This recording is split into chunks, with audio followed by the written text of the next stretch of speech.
All मैं अपना introduction दे देता हूँ. My name is Dipesh. I am from Rice Motors. You can see my T-shirt दिख रहा होगा आपको. So Rise is a tire company. Initially we started as a tire company, but now we have expanded our horizon, and now we are also catering into riding gear. So currently we are the official distributors of both brands, Exxon, HFS, PD and Tucano Urbano. HFS and Exxon आपने देखा ही होगा. You know, we have been displaying Exxon and HFS here at Redland Racing, and we have some other brands also which are available at other dealers. So we started as a tire company. We wanted to provide high quality tires to the Indian customers, and then we realized there is a void in the market in the riding gear itself. So then we partnered with some of the most like famous international brands. Speedy, Exxon are into MotoGP.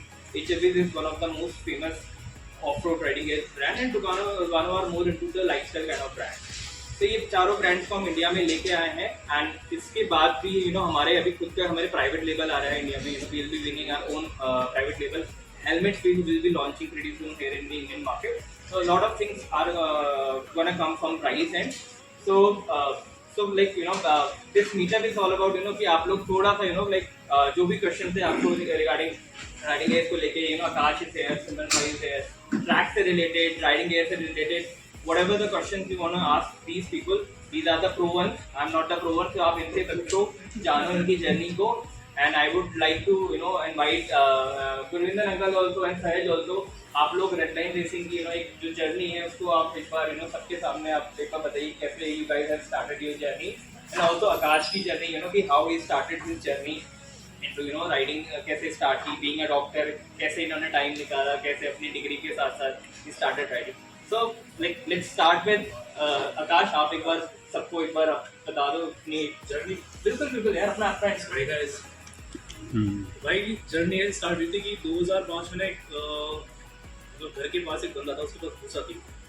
तो वहाँ से ना मेरे को शौक चढ़ा यार. मतलब वो हर संडे जाता था. तो ना मुझे जब भी 6 बजे वो निकलता था ना तो हमेशा मेरे को ये रहती कि अभी ये बंदा निकलेगा, और मैं इस बंदे को हमेशा देखता था संडे को. वहाँ से देखते देखते ना मेरे को मतलब बाइक्स का और शौक चढ़ा.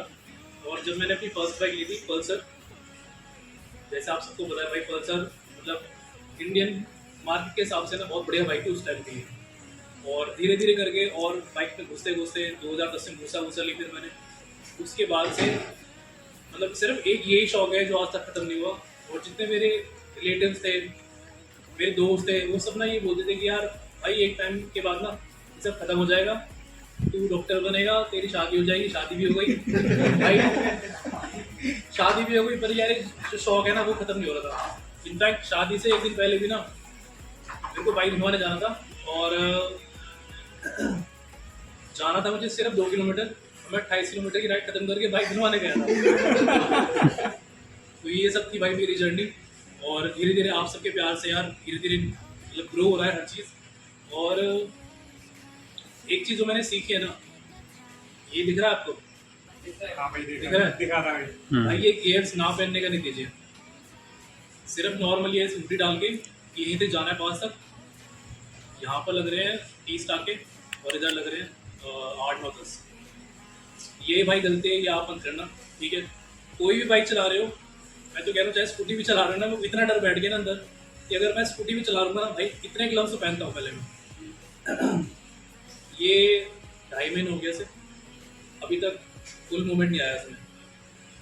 और मतलब मेरे ऐसा बंदा जो हर मेरे को ना 1 साल हुआ है बाइक लिए हुए, और मेरी बाइक चल चुकी है 12,000 किलोमीटर RR. और जो मेरे पास पहले वाली RR थी जो मैंने बेची थी ना भाई, तो 60,000 किलोमीटर मैंने बाइक बेची थी. जब मैं वापस इंडिया में आया तो मैंने ये देखा कि 30,000 किलोमीटर चलने के बाद ना यहाँ पे सोचते बहुत चल गई बाइक. तो जब मैं पेज कराया था ना, मतलब वैसे मैंने मीटर बैक कराया था उसका 30,000 में.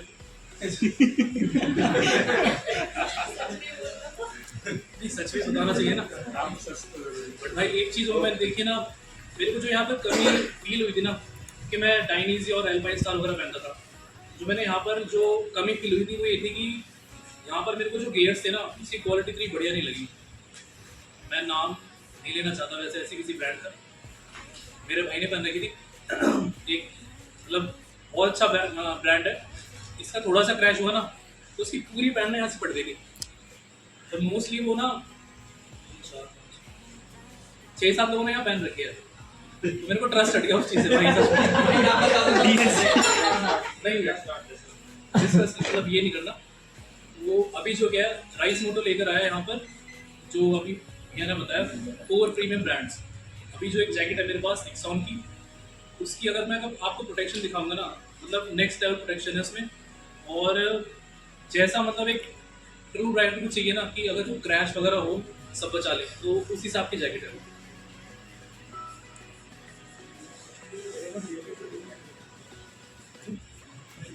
मेरी जैकेट लाने जैकेट चाहिए नहीं, जैकेट चाहिए हाँ। हाँ,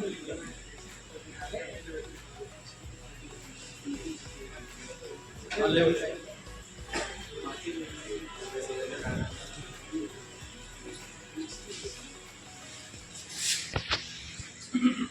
दिखाऊं जैकेट आपको?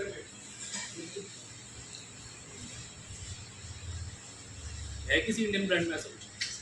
चेंज मत कर दो, You wear it. पहन तो लूं यार। पहन ही लो यार। पहले आप एक बार चेंज मत करके, ताकि मैं wear this jacket and हाँ पहन के कर दूं भाई? हाँ ऐसे कर दो। पहन यार, पहन के तो पता चलो।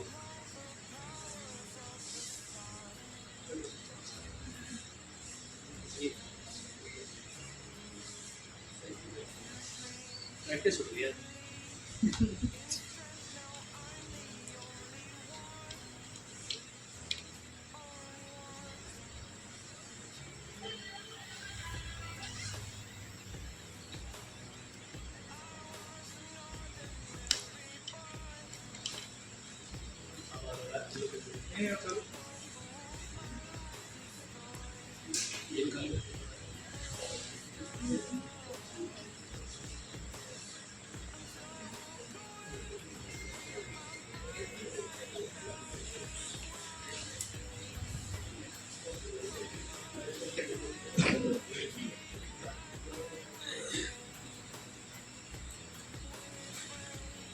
तो गाइस ये जो ब्रांड है एक्सॉन, ये भी मिल रहा है राइस मोटो के साथ। और अगर आप ये इसमें कोई सा भी गियर्स लोगे ना, तो आपको मिलेगा 5% ऑफ अगर आप बाई कट ऑफ 5 लगाओगे।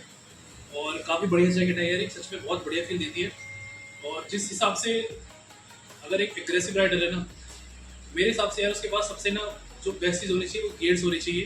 क्योंकि यार अगर हम देखो सब बाई करो, कभी ना कभी भाई गिरता है बंदा, सभी कभी ना कभी ठुके होंगे ना, तो ठुके होना भाई बहुत बार। तो भाई गियर्स होते हैं इम्पोर्टेंट, जो हमें बचाते हैं कि ऑलरेडी हम बाइक पर नेकेड होते हैं, इससे भी ठुक सकते हैं। तो सबसे इम्पोर्टेंट भाई जो गियर्स वगैरह होते हैं ये आपको बचाते हैं। जैसे भी रीसेंट क्रैश में अगर ये ग्लव्स पहने होते तो ये ना होता, इसमें 2.5 लाख रुपए लगते हैं। So this jacket is a AAA rated jacket. मतलब अगर आप इंडिया में तो क्या होता है कि we say level 1 level 2, तो यूजुअली जो रेटिंग्स रहती है सीवी रेटिंग, तो it's a AAA certified rating जो हाईएस्ट रेटिंग रहती है किसी भी एक राइडिंग गियर के लिए। So this is like it's a leather jacket. You can use it in the track also. You can use it अपना certified में, and AAA से rated अगर if you see the rating, AAA से ऊपर कोई safety rating नहीं होती है. So this is like one of the best product they are offering right now in the Indian market. So it's available with Simran also. Jackal to this. There is this another jacket. It's quite similar to Vortex only. इसमें बस आपका company है. And this is also a AAA rated jacket. So I mean like आपको अगर यहाँ पे इस price point पे AAA रेटेड जैकेट मिल रही है, एंड यूजुअली हमको राइडिंग गियर्स में देखना ही है कि इनकी सीई रेटिंग क्या है। इंडिया में अभी क्या हो गया कि we have a culture where we see level 1 क्या है, लेवल 2 क्या है, इवन दो हमें उनकी चाहे आइदर दे आर सर्टिफाइड और नॉट, हमें उन चीज़ों से मतलब नहीं है। वी जस्ट सी कि आर्मर्स भी कितने हैवी हैं, हम ये चीज़ें देखते हैं, but that's not the right thing to do. So like these are some basic things, like अगर आप इन चीज़ों के बारे में पढ़ोगे तो ऑटोमेटिकली आपको पता लग जाएगा। But these products are available with Simran. आप देख सकते हो, आप प्रोडक्ट की क्वालिटी आप देख सकते हो, आप चेक कर सकते हो, you can see the product। आपको कुछ भी पूछना है Simran is है जैसे है, तो सारा डिटेल्स आपको यहाँ पे अवेलेबल हो जाएगा। बाकी Simran, now I want you to थोड़ा रेडलाइन के बारे में, अपने बारे में, अपनी history. Simran is also if you guys are aware, is a track racer, he's quite famous, he's one of the fastest in India। So थोड़ा सा आप अपने बारे में। Hi, my name is Simran and popularly known as Simran King, and I'm a professional superbike racer and multiple time national champion. आप trophies देख ही सकते हो, मैं मेरे डैड दोनों. एंड ये स्टोर जो स्टार्ट करा था वे बैक इन 2006 हमने स्टार्ट करा था near to my house in Mansarovar Garden उधर. एंड यहाँ पर हम रिसेंटली शिफ्ट हुए हैं, एक्सपैंड करे हमने अराउंड 1.5 ईयर्स हो गया इधर. यहाँ पर हमने बहुत सारे ब्रांच ऐड ऑन करे लाइक एक्सॉन एसएलपीस एंड अदर स्टफ ऑल्सो. और हम रेसिंग भी करते हैं, हम रेसिंग के लिए ट्रेनिंग भी देते हैं एंड बाइक्स भी प्रेप करते हैं, बाइक सर्विस भी करते हैं. We provide A to Z services to all the bikers and instructors. अगर आपको कोई भी क्वेश्चन हो बाइक के रिलेटेड आप कुछ भी पूछ सकते हैं. हम We want to know uncle की हिस्ट्री, अंकल ने कैसे स्टार्ट किया, हाउ ही स्टार्टेड. अंकल आप प्लीज थोड़ा सा प्लीज थोड़ा सा अपनी जर्नी के बारे में. पहली सुपर बाइक मैंने 1996 में ली. तो पहले दैट टाइम दिल्ली में 3-4 बाइक्स होती थी. उस टाइम इसको मेंटेन करके रखना मेन प्रॉब्लम थी. स्पेयर पार्ट नहीं मिलते थे, मैकेनिक नहीं मिलते थे. आपको स्पेयर पार्ट लेने हैं तो आपका कोई फ्रेंड सिंगापुर जा रहा है, वहाँ से नहीं अमेरिका बहुत रेयर होता था. ऐसे नहीं होता कि आप इंटरनेट पर बैठा सर्च किया यहाँ अवेलेबिलिटी और नहीं फ़ोन करना पड़ता था, पूछना पड़ता था उनसे यहाँ पर अवेलेबल है. तो सिंगापुर में मेरी प्रॉब्लम होती थी, लैंग्वेज प्रॉब्लम नहीं थी, उसमें भी नहीं आता था कैसे. तो बड़ा मुश्किल से वहाँ से स्पेयर पार्ट नहीं आते थे. तो वो धीरे धीरे जर्नी स्टार्ट हुई वहाँ से गाड़ी चला, फिर बड़ी बाइक ली. करते करते उस टाइम ये जरूर है कि हाँ तब हमारे पास राइडिंग गियर होते हैं. तो उस टाइम पे आप लोग कैसे मैनेज करते थे? वो यार तब तो पगड़ी डाल के चला रहे होते थे, हमें पता ही नहीं होता था क्या है क्या नहीं. तो धीरे धीरे फिर मैंने ब्लैकबर्ड ली तो मैंने उसको बेची ना. और बहुत अच्छा मेरा दोस्त था, तो उसने बोला यार तुम क्या कर रहे हो यार, ये पगड़ी बांधनी है, सेफ नहीं है तो हेलमेट आप. और मैंने तब मेरे को याद है बेटे का नया नया हेलमेट आए थे, तो मैंने लिया एक राइड डाली. मेरे को मज़ा ही नहीं आया. बोला यार वो जो साउंड का मज़ा आता है वो पगड़ी में आता है, इसमें तो आता ही नहीं. सारे मैं बोला नहीं यार छोड़ो. फिर दोबारा फिर पगड़ी लिया. बट थोड़े दिनों बाद फिर हमें रिलाइज हुआ कि नहीं यार सेफ्टी जरूरी है. फिर हमारे एक दोस्त था इंदीप मैदान, उसके बाद वो जिक्सर 600 थी वो इंग्लैंड से चला के आया और वो उसने हमें सबसे पहले राइडिंग गेयर का बताया. वो all the time riding gear डाले रहते नहीं यार. तब हम लोगों ने राइडिंग गेयर डालना शुरू किया. हम लोगों ने देखा कि नहीं यार इसकी इम्पोर्टेंस कितनी ज़्यादा है, क्योंकि आप जो टू व्हील में साइड स्टैंडिंग लगा तब भी आप गिर गए तब भी आपको चोट लग सकती है. मेरे एक दोस्त थे वो ऐसे ही जा रहे थे, यूटर्न लगे मारने लगे, खड्डा आया, पैर लगा नहीं, नीचे गया, पैर मुड़ गया और पैर के टूट. उन्होंने आगे मेरे से राइडिंग बूट फुल वाले लिए कि नहीं यार तो पैर आगे लगता है, बाइक का तो पार्ट लगता है तो आपकी हड्डी वगैरह ये पूरे राइडिंग के साथ आप काफ़ी सेफ हो जाते हैं. और एक ट्रैक पे भी देते हैं जो अच्छे राइडिंग गेयर होते हैं वो आपको बहुत ज़्यादा हेल्प करते हैं. इससे पहले भी मेरा एक्सीडेंट का तो हमारे वहाँ क्रैशेज होते हैं. उसका नहीं हम लोग ट्रैक पर कुछ भी नया चीज़ ट्राई करने जाते हैं तो क्रैश होने के चांसेस बहुत ज़्यादा होते हैं. बट इन दैट केस हम लोग अच्छा राइडिंग गेयर डालते हैं तो उसमें सेफ्टी हमारी बहुत ज़्यादा बढ़ जाती है. इवन मैंने रेस में मेरे क्रैश हुई तो रेस में क्रैश हुआ, कोई दिक्कत नहीं, हम लोगों ने फटाफट गए बाइक उठाई और रेस में ली. तो राइडिंग गियर अच्छे ना हो, कुछ डैमेज हो गया, हड्डी टूट जाए, कुछ मार्क हो जाए तो फिर रेस भी बीच में रहेगी और ऐसे इलाज आपको काफ़ी महीने की वेटिंग ऐसे उसको डील करना इंजरी को वो हो गया. आपने ट्रैक रेसिंग कब स्टार्ट? ट्रैक रेसिंग स्टार्ट की मैंने 2012 में, तो पहला ट्रैक रेस तो वहाँ से हमने स्टार्ट किया. फिर हम लोग तो अभी ऐसा तो रेसिंग रेसिंग का अपना कोई आइडिया नहीं था. 2014 में जेके टायर जेटी से हमारे पीछे स्टार्ट किया. तो आप हमारे साथ रेस करो जेके टायर में. जेके टायर पहले सिर्फ 4 व्हीलर की रेसिंग थी. तो उन्होंने उनको क्या लगता था कि कार्स के साथ लोग इतनी ज़्यादा कनेक्ट नहीं होता, बाइक्स के साथ बहुत जल्दी कनेक्ट हो जाते हैं बाइक रेसिंग से. तो उन्होंने बोला नहीं आप ना ही होता यार इससे इनमें रेसिंग वगैरह नहीं रिस्की है. तो 6-7 महीने हमारे पीछे. फिर बोला चलो फाइनली करते हैं. फिर सडनली एक रात में सब कुछ चेंज, एक रेस किया सब कुछ चेंज हो गया एकदम. तो जो कॉम्पिटिशन जो है उसमें बहुत ज़्यादा मजा आता है. प्रैक्टिस करते हो राउंड राउंड आप अपने आप से लड़ते रहते हो. बट जब आप रेस करते हो तो आपको पता चलता है मेरे को अपना बैरियर तोड़ के अपनी लिमिट्स को और आगे जैसे कैसे क्रॉस करना है. क्योंकि रेसिंग टोटली डिफरेंट चीज़ है। आगे आपके राइडर होता है, एक पीछे होता है, पीछे वाला आपको पुश कर रहा होता है और आगे वाले को आप कर रहे होते हैं नहीं यार इसको मैंने कैसे बीट करना, तो वो फिर आप लिमिट्स को क्रॉस करते हो। तब आप जब रेस कर रहे हो तो आपको कुछ नज़र नहीं आ रहा, सिर्फ अगले वाला राइडर नजर आ रहा है। तो उसके लिए फिर सेफ्टी राइडिंग गेयर बहुत जरूरी है। फिर आप चीज़ों में जो गलतियाँ नहीं करते हो, गलतियाँ करते हो, जो क्रैशेज भी होते हैं। अगर आप अभी भी कंटिन्यू करते हो, हाँ जी, रिपीट करते हो, हाँ जी। लास्ट जो जेके टायर चैंपियनशिप थी उसमें मैं सेक्शन में चैंपियन हो गई। ओ हाँ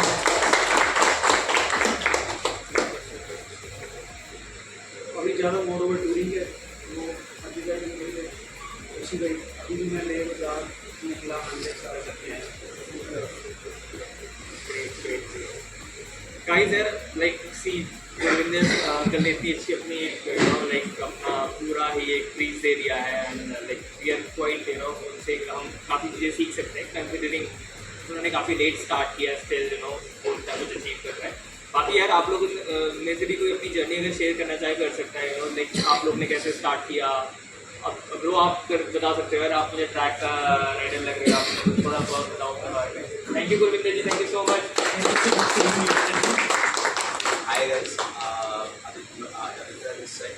तो बेसिकली मैं RF फील्ड चलाता था 2019 में। मैंने पहली बाइक ली एंड बाइक के साथ ये होता है ना, सबसे पहले स्पोर्ट्स बाइक लेके आदमी ये सोचता है कैसे सबसे तेज जा सकते हैं। बट जो मैं सबको बताना चाहता हूँ कि तेज जाना इम्पोर्टेंट नहीं है। कई बार क्या होता है कि आप बड़ी सीसी बाइक का स्ट्रेट्स पे रह सकते हो आगे, पर आपको अगर आपकी बाइक का कंट्रोल नहीं पता है आप उसे कॉर्नर में अच्छे से डील नहीं कर सकते, आप डिस्टेंस मेंटेन नहीं कर सकते आगे वाले राइडर से, आप पीछे ट्रैफिक आ रहा है उसे मेंटेन नहीं कर। तो मैं TVS के साथ सिंस 2022 नॉर्थ एरिया में रेसिंग कर रहा हूँ। तो नॉर्थ में जो 300 सीसी की चैंपियनशिप होती है उसमें मैं 2 साल का राइडर हूँ।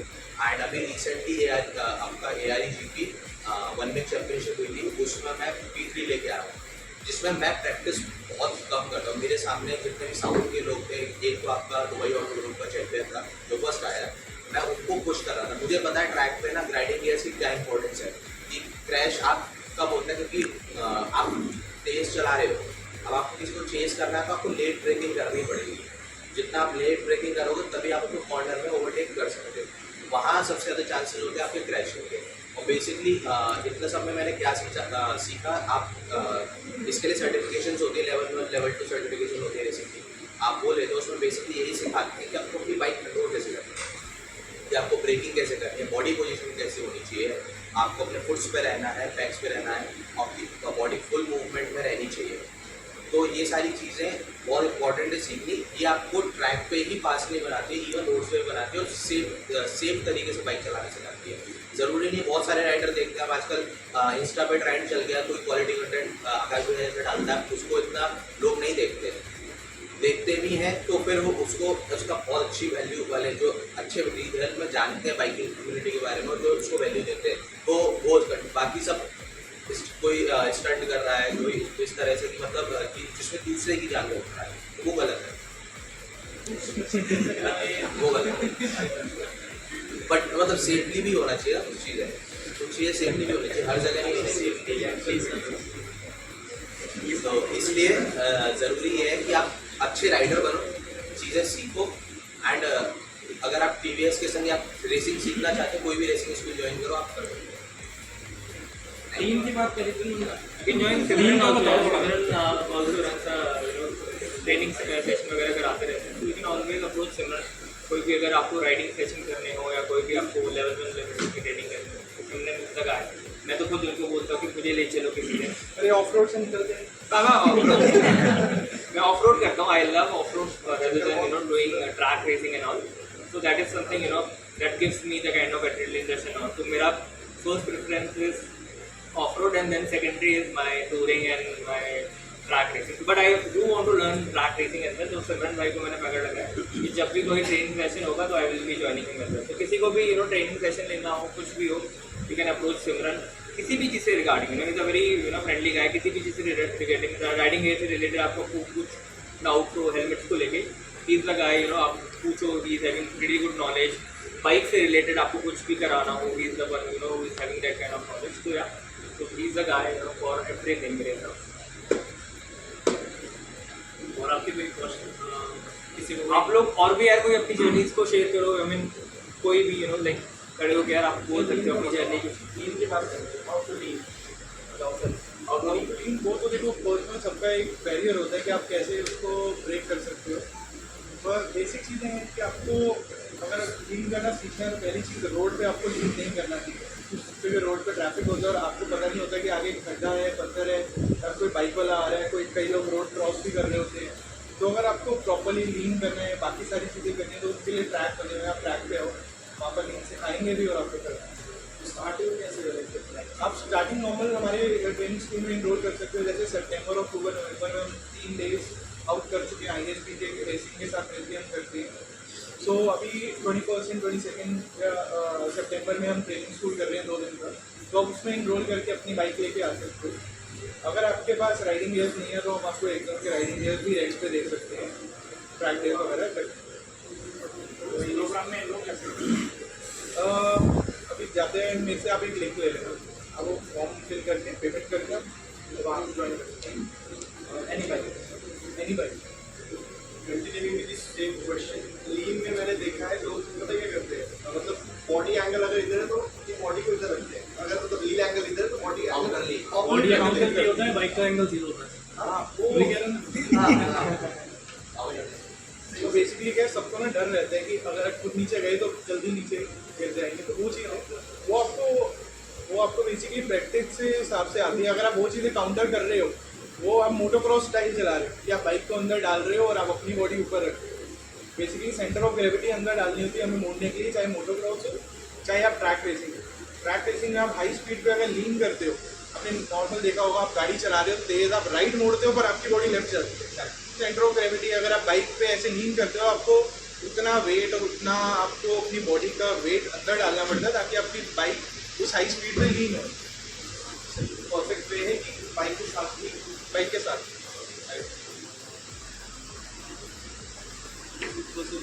Any other questions? कोई अपनी जर्नी शेयर कर रहा है, बताओ कुछ तो. डॉक्टर साहब BMW ही क्यों ली आपने? BMW भी क्यों नहीं? हाँ. भाई सबका ना एक कंफर्ट जोन होता है. मतलब मुझे वो बाइक मैं बहुत सालों से चला रहा था. ये R1 यहाँ पर मिलती नहीं है. 10R यहाँ पर ऐसे बिक रही है जैसे हाँ. जितने बंदे देखे ना मैंने मोस्टली 10R वाले, वो मेरे को ऐसे मिलते हैं. मतलब अगर मैंने से एक से ना बस ये पूछा था, भाई बस ये बता दे काउंटर स्टीयरिंग क्या होता है. कह रहे काउंटर स्टीयरिंग वो तो नहीं मेरी बाइक में. तो काउंटर करता है उसमें स्टीयरिंग. तो स्टीयरिंग तो आता ही नहीं है बाइक में. बहुत बड़ा यूट्यूबर है वो, बहुत बड़ा. अच्छा. मैंने उसे बोला काउंटर स्टीयरिंग क्या होता है. कह रहा छोड़ो यार और बताओ कैसे बाइक. मैं कह रहा ये बाइक तो यार एक RR से ना एक अलग फील जुड़ गई मेरी. मतलब मेरे को सिटी में अगर सिटी पोजीशन है बहुत अच्छी लगती है. आपकी तो मैं बताइए कैसे भागती है वो. और एक जो लुक है ना उसका, मतलब भाई फैन हूँ मैं उस बाइक का. और एक एप्रिल RSE4 आती है, वो यहाँ पर मेरे को मिली नहीं थी. नहीं आ रही ना शायद यहाँ पर. अब आ रही है. अब आ रही है. उस टाइम तो थी बाइक, और कोई बाइक नहीं. कौन सी थैंक यू. आपने दूसरा क्या ब्रीड किया था मतलब? भाई दूसरा एक बहुत अलग बाइक है. RR एक बहुत अलग बाइक है. जैसे दूसरा को लोग मोस्टली हो गया स्पोर्ट्स बाइक समझते हैं. एक तरह से वो हाइपर टूरर कैटेगरी में आती है. ठीक है, हाँ स्पोर्ट्स टूरर हाइपर टूरर में आती है. और यहाँ पर उसे समझते हैं घूम देख के ना कि भाई ये स्पोर्ट्स बाइक है. मतलब मेरे को ऐसे लोग मिले हैं जो खड़ी है ना RR, कह रहा ये बबूसा है ना. कौन सी बाइक है बोला था ना. मैं कह रहा भाई ये RR है X1000. अच्छा 310. मतलब लोगों को ना मतलब उसका फैन बेस एक बहुत तगड़ा था उस टाइम में, जिस टाइम मैंने ली थी. तो हर बड़ी बाइक हायाबुसा लगती थी. और आज भी मतलब अगर मैं किसी गाँव वगैरह में चले जाऊँ ना, बड़ी बाइक को देख के हायाबुसा. दूसरा ही मतलब भाई मैं उस बाइक को 6 घंटे में चलाऊंगा ना स्ट्रेट रोड पे, मैं थकूंगा नहीं उस बाइक. तो ऐसी बाइक है. और RR तुम चला लो यहाँ मेरठ से यहाँ तक आ दो, वापस पता कैसा था मैं भाई ये ले चाबी, गाड़ी की चाबी देते.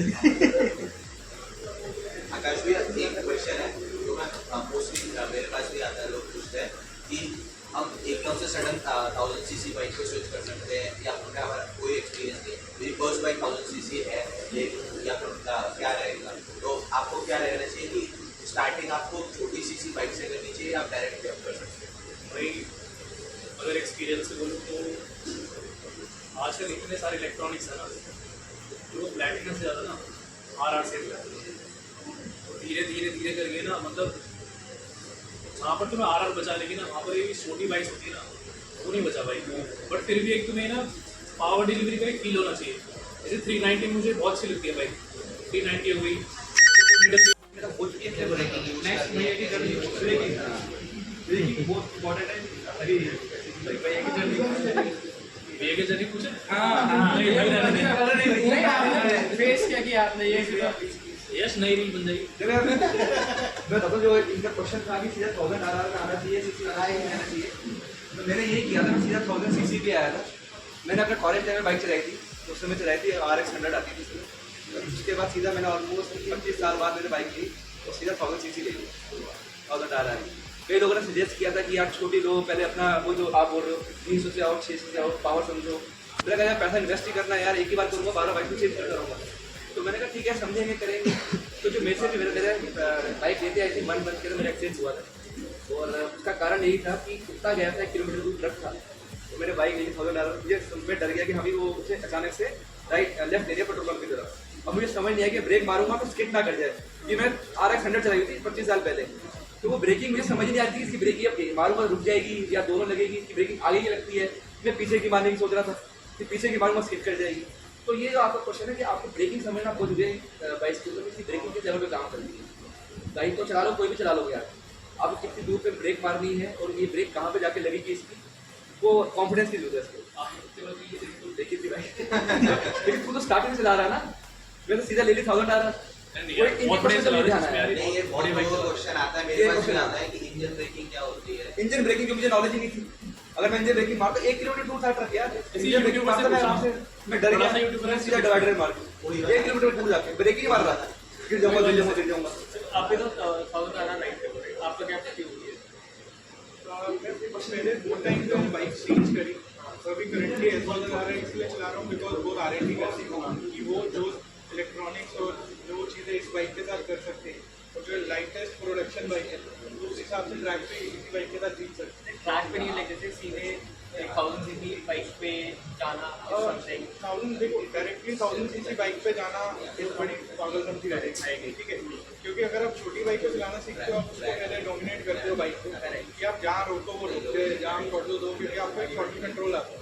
क्योंकि हम यहाँ पे जितने भी लोग बैठे हैं सब लोग थ्रॉटल दे के बाइक भगा लेंगे सबसे, जब रोकने की बारी आएगी 2-3 लोग रोक पाएंगे बस। तो बेसिकली कंट्रोलिंग आती है पहले 300, 400, 600, 10,000, तब आपको पता चलता है कि आप क्या 1000 सीसी के साथ क्या चीज़ कर सकते हो।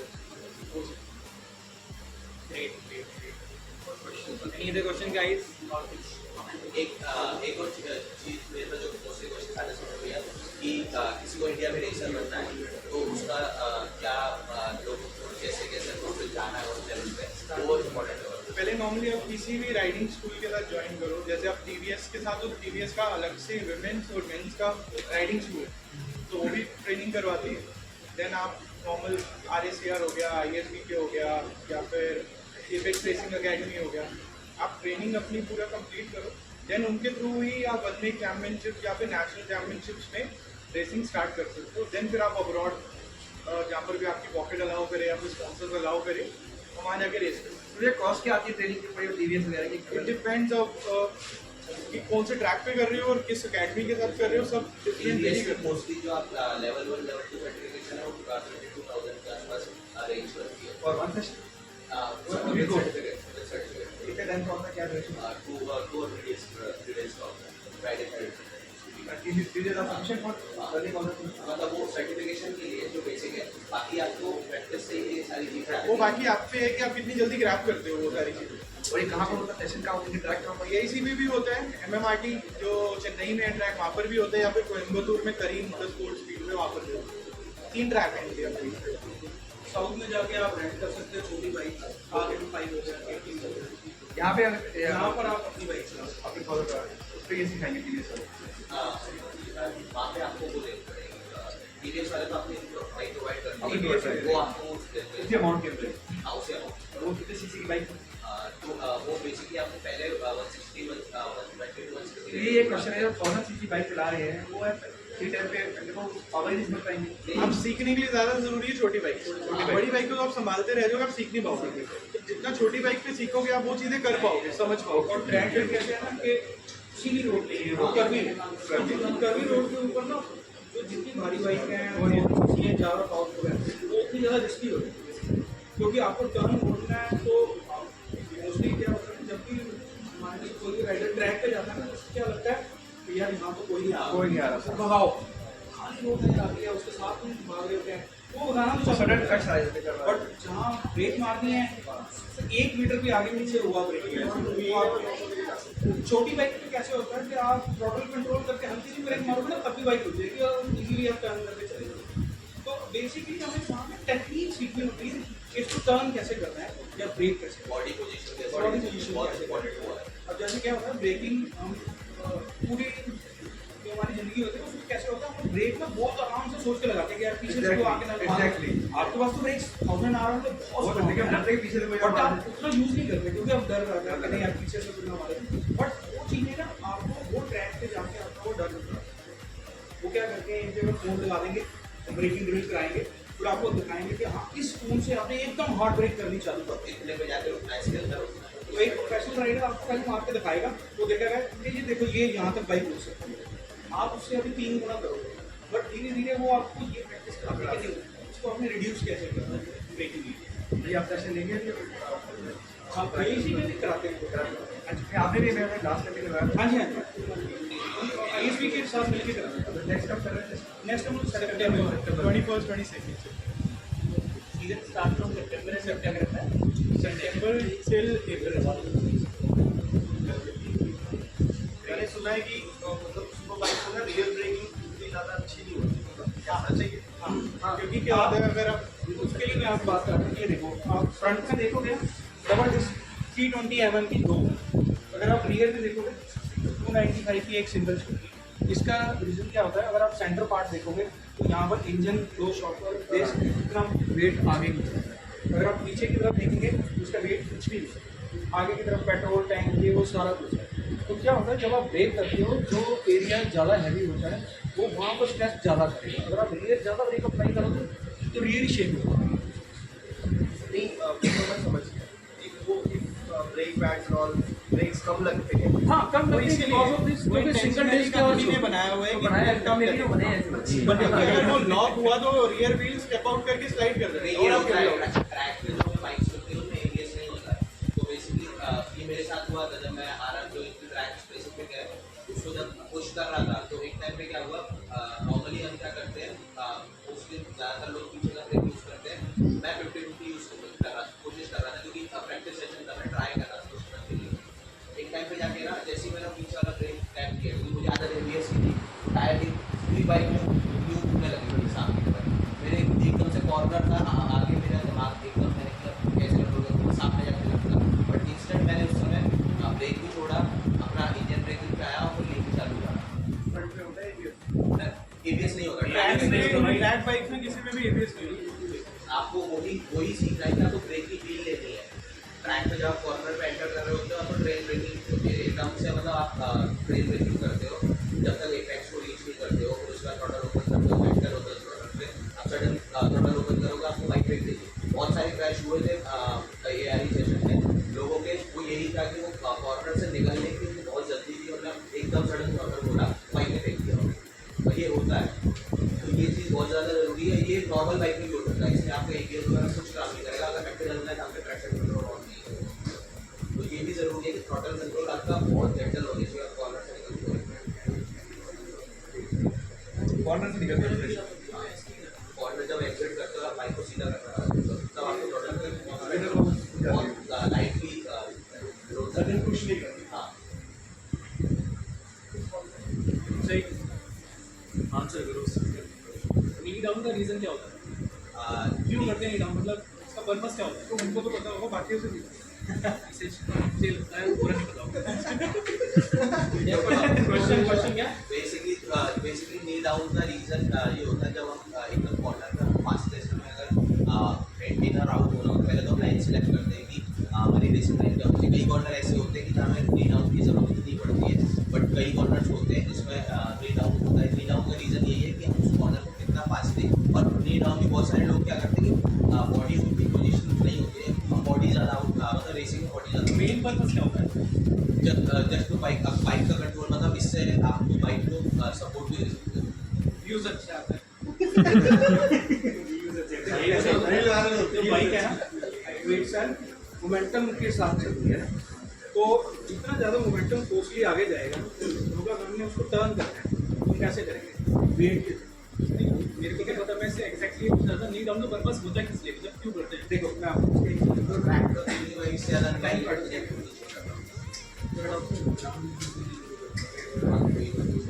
कितना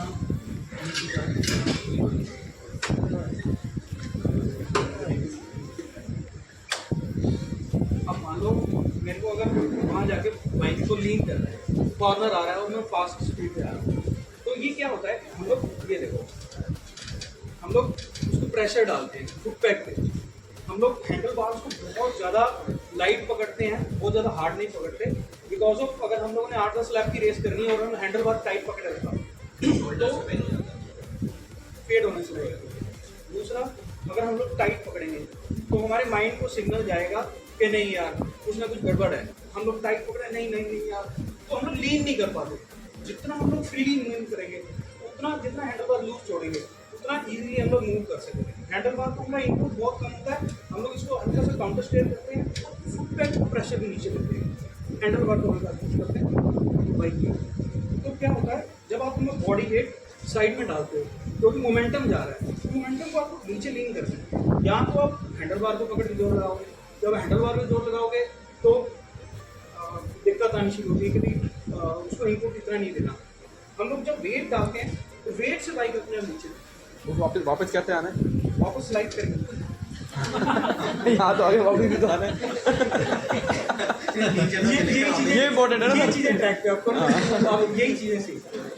तो बेसिकली हमें वेट इधर को इसलिए डालना होता है राइट या लेफ्ट कि बाइक इजीली एकदम फटाफट डालनी चाहिए, जितना जल्दी से जल्दी हो। देखो सारी नॉलेज आपको यही मिल जा रही है, थैंक यू, फ्री में मिल रही है। सिमरन कह रहे हैं आप सीधे रजिस्ट्रेशन फॉर्म का लिंक में भेजूंगा। और क्या क्वेश्चन आप? ब्रेकिंग का रेशियो क्या रहना चाहिए सर? मतलब आगे का दोनों साइमल्टेनियसली मारना चाहिए ब्रेक? 70-30 रोड पे, नॉर्मल रोड पे अगर चला रहे हैं। मेजरली फ्रंट रियर से स्टेबल करने के लिए, अगर ज़्यादा ओवर स्पीड जा रहे हो तो रियर से स्टेबल करने के लिए, बाकी अपने पर्सनल प्रेफरेंस।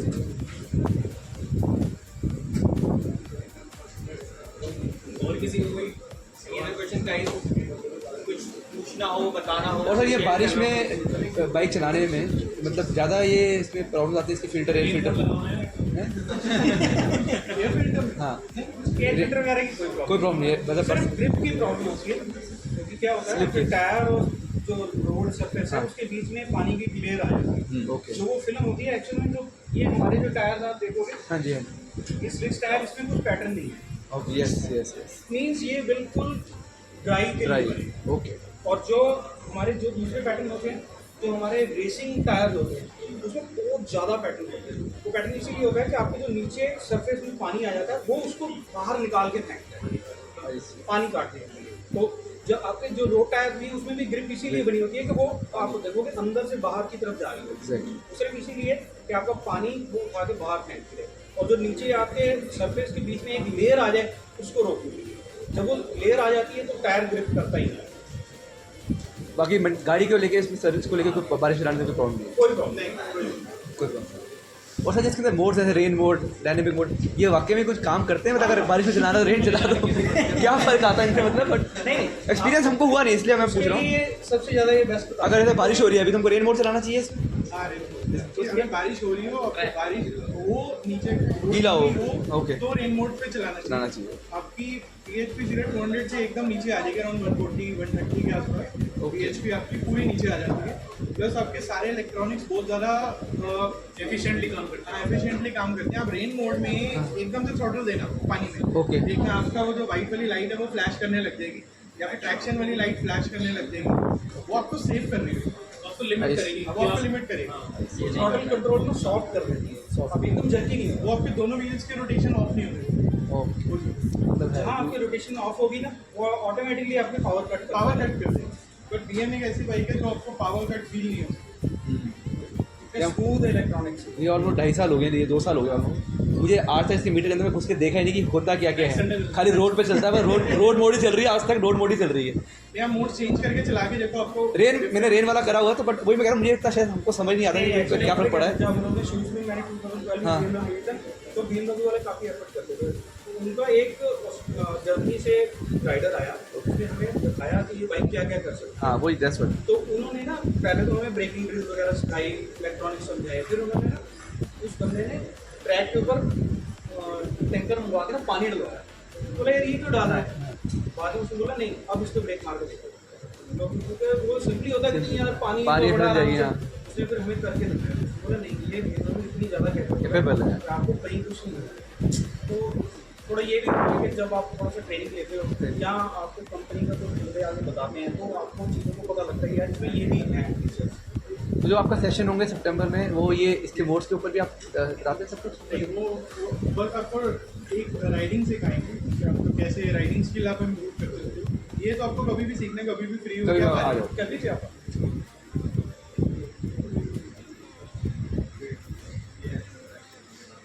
और किसी का कुछ प्रश्न? सारे राइडर बैठे हैं। बोर हो गया तो राइडिंग शुरू करो तो riding jacket design. Riding suit और राइडिंग जैकेट की अगर रेगुलर यूज़ करते हो तो अराउंड 3 to 4 years सही से। बाकी फिर वो चीज़ है। एक मैं आपको ओल्ड सूट दिखाता हूँ, और अगर क्रैश करो तो वो मतलब ये अराउंड 2014 का सूट है। मेरा सूट है और मल्टीपल क्रैशेस ले चुके हैं, तो बस अभी इसको ऐसे ही टांग के रखा हुआ है। अच्छा, राइडिंग गियर की हम जो बात करते हैं यार, राइडिंग गियर मतलब it save you from only from the scratches, या ये बोन ट्विस्टिंग वगैरह से भी कुछ सेव करते अगर हैं? आप एयर बैग यूज कर रहे हो, जैसे कि ये जो जैकेट है this is air bag compatible हो, जो एक्सॉन ही आपको प्रोवाइड करते हैं एयर बैग वेस्ट आती है, अच्छा, तो आपको वो भी मिल जाएगी। तो आप वो डालो तो वो आपकी बोन्स टूटने से वो बचाता है। हाँ। जैसे मेरी भी कॉलर बोन टूटी हुई है, मैं भी ट्रैक पे गिरा था, ओके, तब एयर बैग नहीं था, पर अभी जो करंटली सूट्स यूज कर रहा हूँ उसमें एयर बैग है।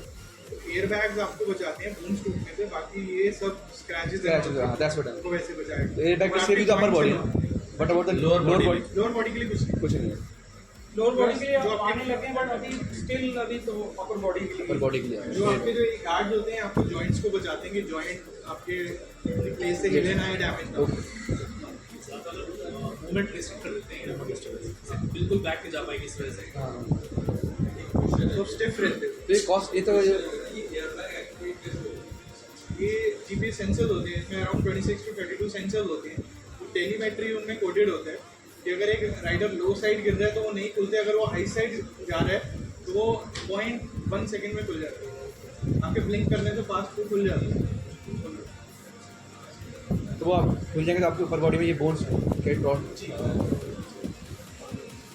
और कॉस्ट क्या आता है एयर बैग का? इट डिपेंड्स आप कौन से ब्रांड का ले रहे हो। स्टार्ट हो जाता है समवेयर अराउंड 50 या 60,000 से स्टार्ट हो जाता है। एक्सॉन पे कितने का? 45,000 से स्टार्ट हो जाता है एक्सॉन का बेस। तो जैसे कार के एयर बैग होते हैं, एक बार खुल के तो खत्म हो गए, इसमें क्या होता है? इससे आप रिचार्ज कर सकते हो। तो again it will cost again to us? नहीं, आप उसको दोबारा से रिचार्ज यूज कर सकते हो, प्लस आपका 2 बारी यूज होगी ये एयर वेस्ट।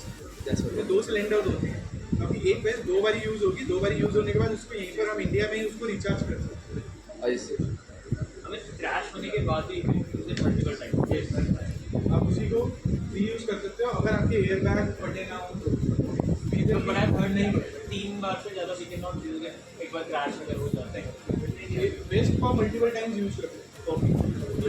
इसके अंदर क्या है? तो एयर बैग खाली ट्रैक के लिए यूज करेगा, मैं रोड पे चलता भी? हमारे पास कितने कस्टमर्स हैं जो air bag normal riding jackets में भी डाल रहे हैं स्ट्रीट राइडिंग।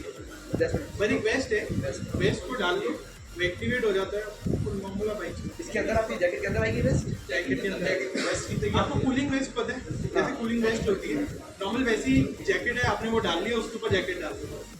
बट वो जो हमारी जैकेट फिटिंग की जैकेट होती है वो साइज का फर्क भी पड़ेगा ना, बॉयज पहनेंगे तो फिर बंद थोड़ा सा करेंगे। लूज रहते हैं, तो उनका फिटिंग रहता है। नहीं इसके अंदर अगर वो पहनेंगे अब इसमें देखिए ना, ये देखो स्ट्रेच पैनल देखो, ये देखिए ऐसे क्यों आ रहे हैं, ये फिटिंग खराब नहीं है, ये एयर बैग जब खुलेगा ना तो ये पूरा इस जगह पे आ रहा है। नहीं तो फॉर दैट एयर बैग के लिए फिर आपको यही सेम जैकेट खरीदनी पड़ेगी कि हमारी एक्सिस्टिंग जैकेट के आप कोई भी अंदर जैकेट ले सकते हो, बस उसमें अगर आप हमसे ले रहे हो तो आप एक बार हमें अपनी वोगली जैकेट दिखा दे। तो हम पैंट करो मिसिंग इनफ स्पेस नहीं होगा तो हम खुद ही आपको रिकमेंड कर देंगे कि नहीं।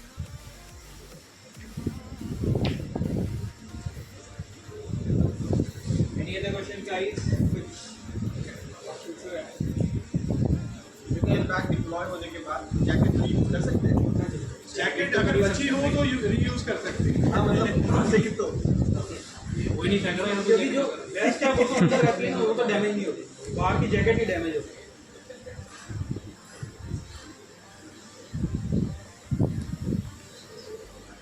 एक क्वेश्चन था, व्हीली पॉप अप करने में आपका क्रैश हुआ कभी?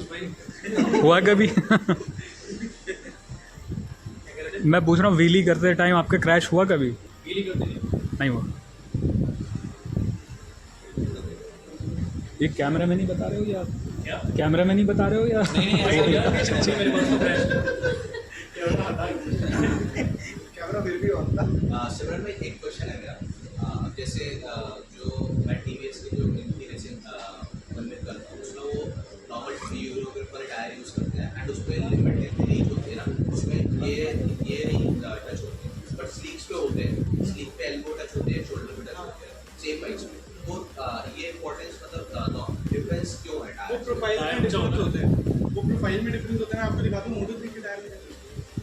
अभी यहाँ मोटो जीपी हुई थी ना, वहाँ पे हमें मोटो 3 के टायर्स मिले थे, तो इनका देखो कितना ज़्यादा कर्व है। हाइट ज़्यादा होती है। ये फ्रंट टायर है और ये देखो पूरा कर्व है, कंपाउंड, वो कंपाउंड डिफरेंस और इसमें नीडल हल्का ना मरून निशान है। मोटो 3 के टायर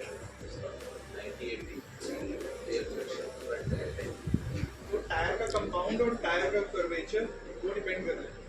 जैसे MRF वालों ने जो स्लिंग निकाले वो सीधे हैं, उसको ज़्यादा लीज नहीं कर पाते, उसमें राउंड भी होना चाहिए, उनका प्रोफाइल पे वैसा होना चाहिए। जो इनकी एशियन चैंपियनशिप वाली मशीन है ना, उसमें जो स्टिक्स यूज करते हैं उस पर कुछ राउंड्स दिए थे हमें, उसमें भी सेम प्रोफाइल की टायर्स, वही बात है। बट उस पर बिल्कुल हाँ हाँ, वो जनरल पहले एशिया रोड रेसिंग वाले रहते हाँ, हैं, उनकी क्वालिटी अच्छी है। और इनका तो इम्पोर्टेंट पहले तो एक हिट करना पड़ता है। फिर इसमें क्या चलते हैं आपको मतलब ज़्यादा पता होगा, हम लोग इसमें कंपाउंड होते हैं SC1, तो ये हार्ड सॉफ्ट हाँ वो हार्ड सॉफ्ट तो जितना सॉफ्ट कंपाउंड होता चला जाएगा उतना आपको ग्रिप ज़्यादा मिलेगी, बट उसकी लाइफ कम होगी। मे बी मेरे 20 से 25 लैप वाले खराब हो जाते हैं ज़्यादा नहीं। इसमें हीट साइकिल भी होता है, आप कितने हीट साइकिल करते हो इसके बारे में कितनी बार करते हैं।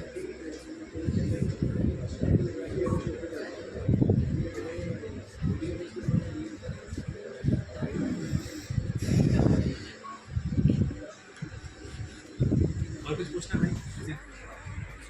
एयर प्रेशर क्या रहती है थोड़ा डर के नॉर्मली अलग अलग कोई बोलता है 32 को 35 आपके चेन जो कवर है उस पर लिखा होगा फ्रंट अराउंड 36 रियर 40।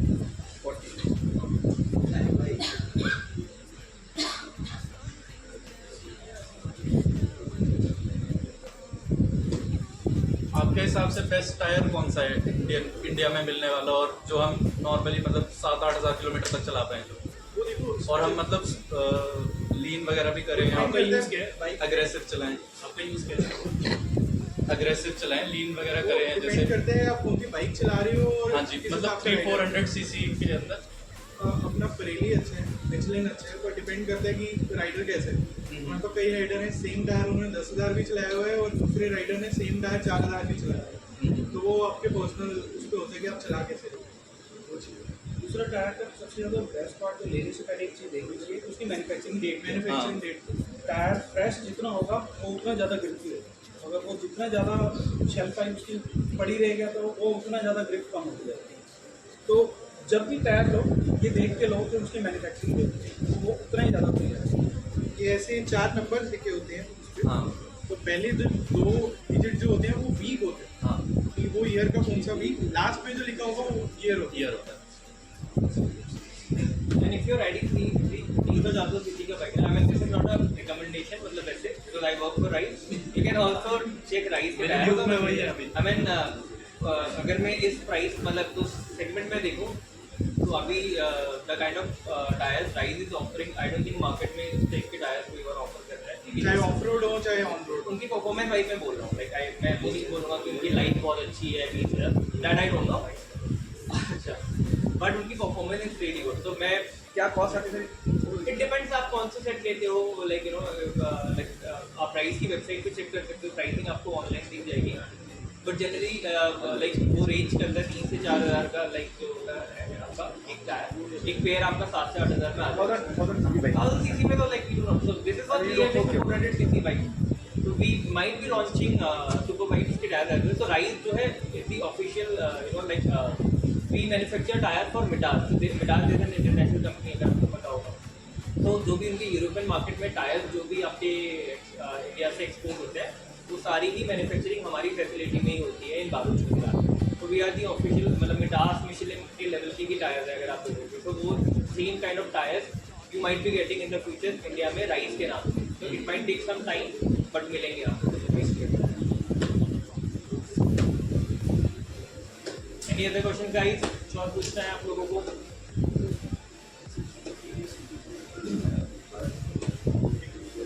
एक ग्रुप फोटो करते हैं, then you can check our products. आप देख सकते हो लाइक यू नो पूरा स्टोर आपने देख लिया है वैसे, and then you can have chai samosa already you know like काफ़ी चाय समोसा है, तो मेक श्योर वो खत्म आप करके जाना, एल्स मत जाना आप, वो खत्म होके ही जाना चाहिए। ठीक है, कूल है तो एक फोटो ले लेते हैं, एक ग्रुप फोटो कर लेते हैं। साथ में। अरे आ जाओ।